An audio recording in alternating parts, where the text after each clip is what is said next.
but Canada is going to go offline. Canada is going to be the canary in the coal mine for this whole thing. Russia, not so much, because Russia's deep enough that they can survive off the Black Sea, and China and Russia's population not so much. But Canada is in a world of hurt. They cannot hide from what's coming, and I think we're going to see, as Canada goes, that's when we're going to see the change in the OMG.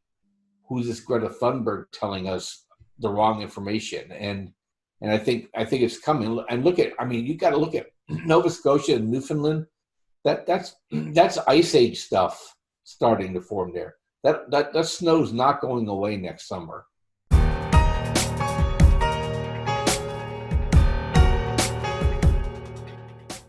With global stock markets on a run in 2019, gaining $17 trillion in value, according to Deutsche Bank's calculations, there's never been a better time in history to invest in cryptocurrency or traditional markets.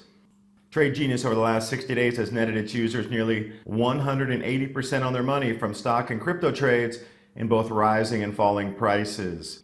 With Trade Genius online educational courses and Signal's trading service, you can take advantage of these types of profits every day in the market, even if you've never traded before.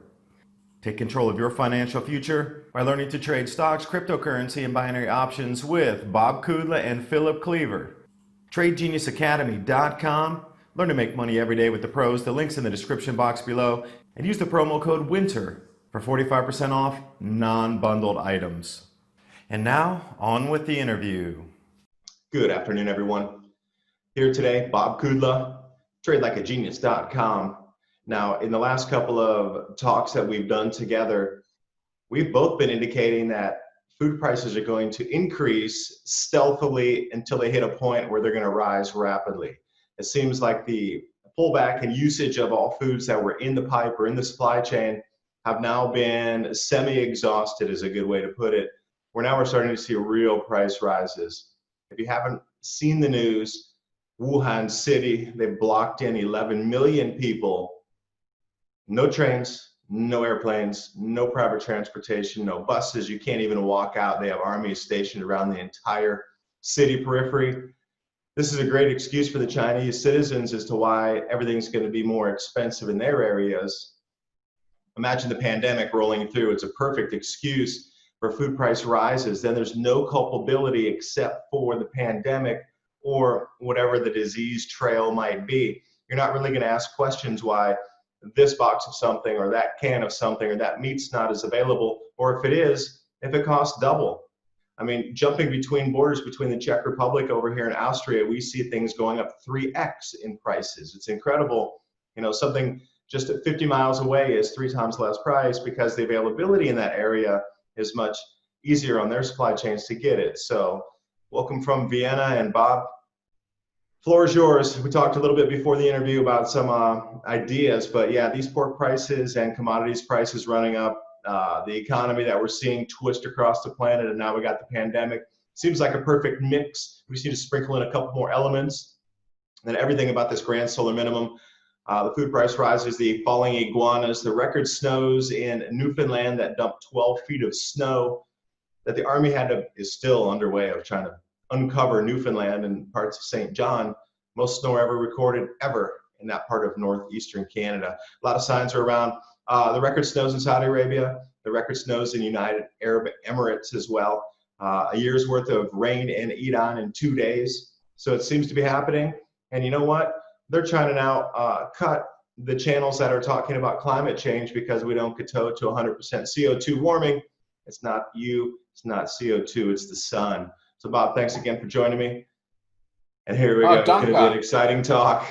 Yeah, Dunka. Yeah, Mo's stomping grounds. That's our family heritage is, one grandparent from one end of Austria, the other grandparent from the other end of Austria. So we got you surrounded through history here. But yeah, it's really interesting to me. And I love climate issues just as a general rule. I was telling the people that I trade with is that, people that like to trade and people that like the weather are usually a lot of the same people, and they're both pretty successful at both because we love large visual dynamic systems that are chaotic and where you can see the patterns through that chaos. Is, on the climate side, you benefit through the knowledge and foresight and trading. You benefit from making the correct trade and making money. And so that's why it always fascinated me between the juxtapositions between both. And also, quite frankly, is, how do we profit from this calamity? And I mean profit in the most optimistic terms, in terms of, knowledge is power. You're an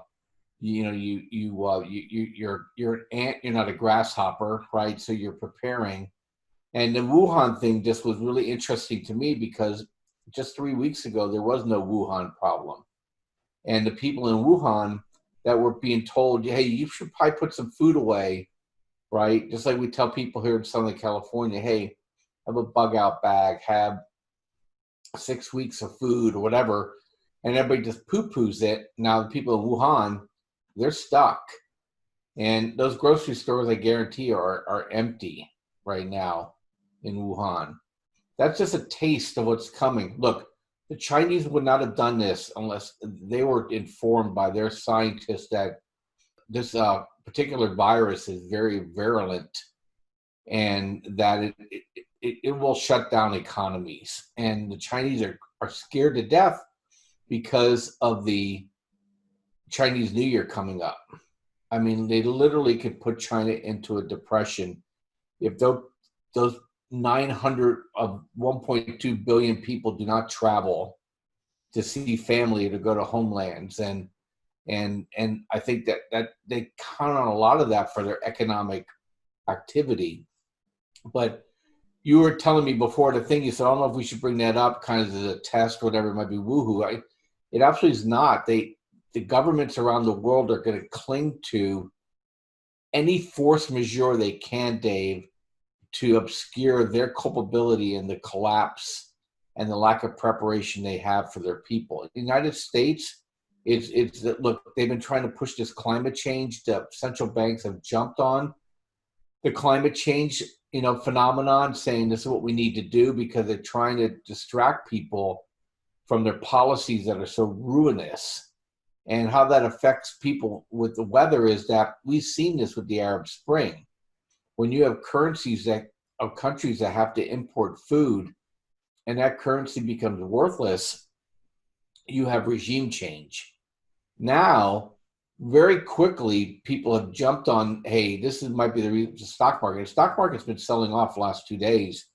And the narrative they're giving is the news coming out of China about how virulent this is and how it already came to the United States. So I see these things as always very connected, Dave.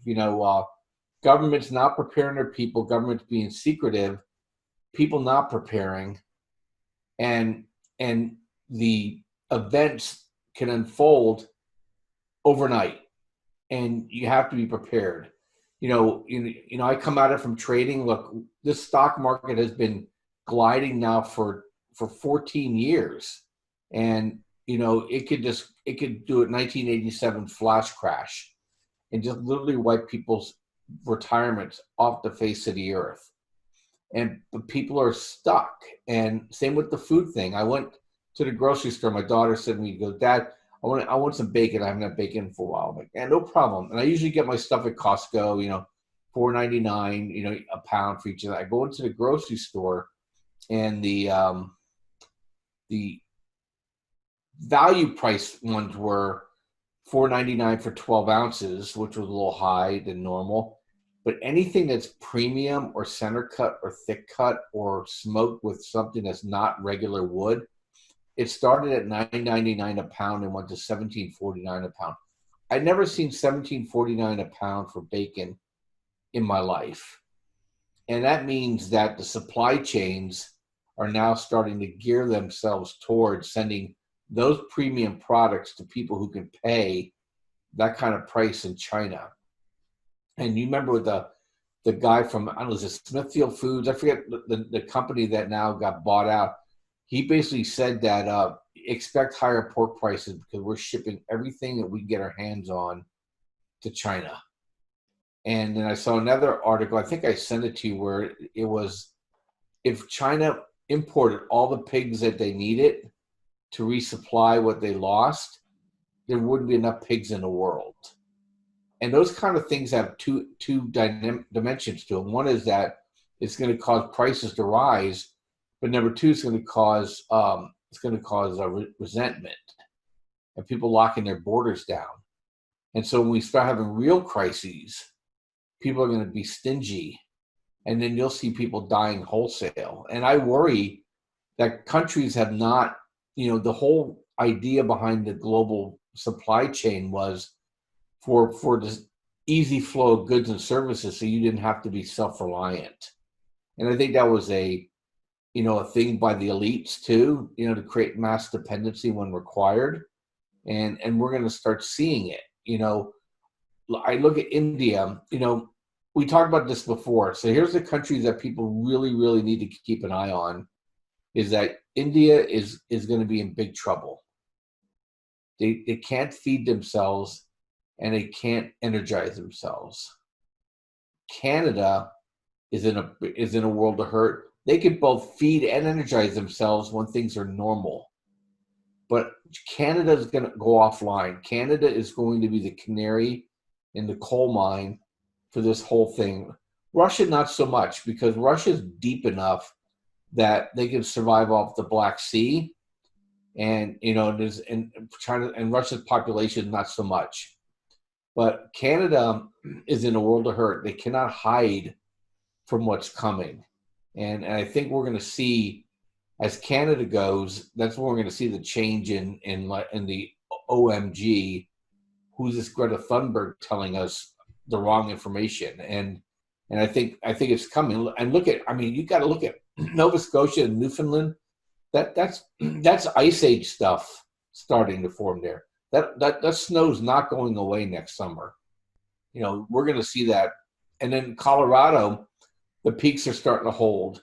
And also here in the Sierras, the peaks are starting to hold over years now. So, that's kind of the things that I'm watching. And I'm watching it more for the fact that disruptions mean chaos, means market breaks. And that's where we can come in and profit from those situations, and to take advantage of first mover advantage, and to get people who listen to you and I a leg up. And I'll talk about a couple of those next time I jump into this conversation. Yeah, and I wanted to hit on what's happening in China as well. How prepared are you for emergencies financially, as well, if you're going to be able to trade and have resources financially during these times? Tradelikeagenius.com. Take a look at what's on offer, because if you're going to lose your life savings because of a manipulated market going down like an albatross, and what we see with this financial scare across the planet, they're charging 10 times the amount to buy a mask, just a regular surgical mask that you can put across your face. They don't have enough in all of China. And I saw these images of lines out the door of people waiting to get face masks. But once they got in there, the prices were 10x what they anticipated paying, because people were gouging. And, there's only so many police and so many government officials, and you're sick, you're going to get sick, you need the mask. What are you going to do? And it's the same thing financially. Are you prepared for these changes? If things suddenly double, triple, quadruple, 10 times in price, financially, are you ready for an emergency as such as this? Because, Bob, when you were talking about Canada, the electrical draw in Canada over the last weeks was the highest ever recorded. It passed last year's record levels. And I was reading an article that said if they're unable to get their new hydro capacity installed this year, which they were planning on bringing a bunch of new capacity on through 2020 and 2021, if they're unable to get to that due to inclement weather, shorter seasons or whatnot, they simply won't have enough power, and they're going to experience blackouts next year. Now, I cannot imagine a blackout at 30 to 40 degrees below zero. I mean, how prepared are people for that contingency? How prepared are you if somebody gets sick? How prepared are you if you get locked in a city? Because I foresee this thing with China as being a litmus test of how much people will stomach before they start to say, no more, we're not going to get locked in the city. You're right, their stores are already out of food, but then the thing is, here's the razor's edge on this. The government has to get people suits to bring in the food. They're not going to let them go in without biohazard suits. So all the truck drivers need to be outfitted with biohazard suits. Not just a regular guy or girl driving on the road. How convenient would that be for American truckers to put on biohazard suits and, deliver goods? Well, in China, it's a whole nother animal because, you got everything that's running from really small, they call them mianbaoche, like the minivans, all the way up to 18-wheelers and everything in between. But does the government have enough biohazard suits to give to all the truck drivers to even get the goods into the cities? And these are the kind of things that, how prepared are you for all these emergencies that are right on our doorstep? Things that are taking place now, not fanciful things that could happen in the future, but things that are happening right now, financially, virus-wise, food-wise, weather-wise. And another thing about what I'm really irked about with this Avaz report coming out trying to take away all the channels that are talking about climate change, when the National Park Service removed all their signs that said glaciers would be gone by 2020 in Glacier National Park because the glaciers have increased and moved forward some 35 to 85 feet. So they removed all the signs, they changed them over to say sometime in the future these glaciers will disappear because of climate change. But the older signs that they had there said that all the glaciers would be gone by 2020.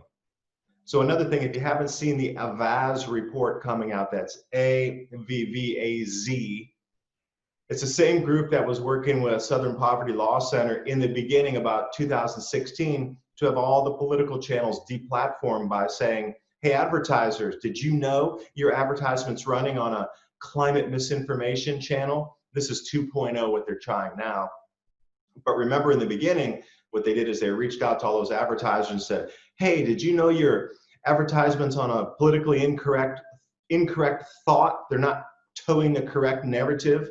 Well, here it comes right into the climate debate again. So now they're starting to silence speech. And in the beginning of this, almost everybody across the sphere that I was involved with and still am, we had predicted at the end of 2021, at the end of harvest season, at that point, we might start to experience some pushback because things would be changing too rapidly and there would have to be other excuses than CO2, so they would start to curtail the message.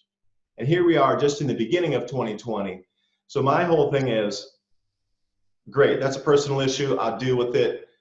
But the runaway amount of change right now, when you say ice age, I mean, really, I think we're going to a 4,000-year cooling type of event, because if they're at the point a year and a half ahead of our schedules of what we thought would happen in the society based on these changes, and it's happening that rapidly where they want to cut communications to allow you, the viewer, to get some more information on other things moving in and driving the climate.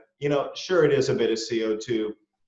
Not all by any means. It's more the sun changing our climate. We've been through these cycles before, but for the 2.0 copy paste, same approach with paid NGOs to come in to put out these reports and specifically target channels and names and advertisers and write each one of them and say, your ad's on a bad climate misinformation channel. There's a huge disconnect between reality on how fast things are moving, because 12 feet of snow in an area that buried, you need to see some of these images coming out of Newfoundland and St. John's. They literally had cities buried. If you look at the Buffalo blizzards of the 1970s, you go back to like 1977 and take a look at the Buffalo blizzard, it looks like you're looking at one of those older photos, really. When you look at the snowfalls, it's up to the roofs. And when you call out the Canadian military to unbury a town because nobody could open their doors, nobody could leave, nobody could drive. And literally when you see where they have plowed out of the streets using and moving airport runway clearing equipment to get out there because the snows are so vast, so deep, so heavy, we've entered a whole new level of intensity right now. So preparedness in terms of finance, because this is where it's going to hit you. everything's going to start skyrocketing in price. For the changes also, when all of their goods and daily commodities skyrocket in price around Wuhan and different provinces that are adjacent to that. How many of them plan for that? Will the banks even still be open? I mean, you're talking about having money in different places and being able to access it. If you just have your money in a regular traditional bank with your ATM and you're knocking on blockchain and crypto because you think, well, the ATM might not work or crypto won't work if the government decides, yeah, well, none of your bank cards are going to work either. So what kind of contingency plans do you have for finance? And this is the reason I'm talking with Bob today, is there are other options out there to get you ready for all these changes. Because to have everything in one basket, that's not a smart move. And if you're going to rely on the bank who already owns your money and can choose to give it back to you or not, you're going to have to start taking a look at different options here. We are definitely taking we've stepped up a whole level here in the last couple of months in this grand solar minimum intensification and the government responses to it. Yeah, and the government responds, in a very, very methodical way. They don't, because the reason people are politicians is that they have different skill sets than business leaders and thought leaders, and so they don't know how to really respond rapidly to a crisis because they have to try to build consensus, or they get authoritarian and they get a reaction. The thing with Wuhan and with Canada, the thing that is most interesting to me is how it's going to basically just suck the life out of economic activity. Our economic model worldwide is built on debt. Debt requires it to be serviced. And debt is a geometric function, okay? Meaning that it accelerates at an accelerated rate. So when you get situations that cause a stumble in economic environment, it doesn't mean that you just pick back up again when it's time to go again. You actually could cause a break. And China is the most indebted country in the world. Canada's not too far behind. And so it just doesn't take long for people to say, I couldn't work, so therefore I couldn't pay my bills, to have the whole thing cascade on it.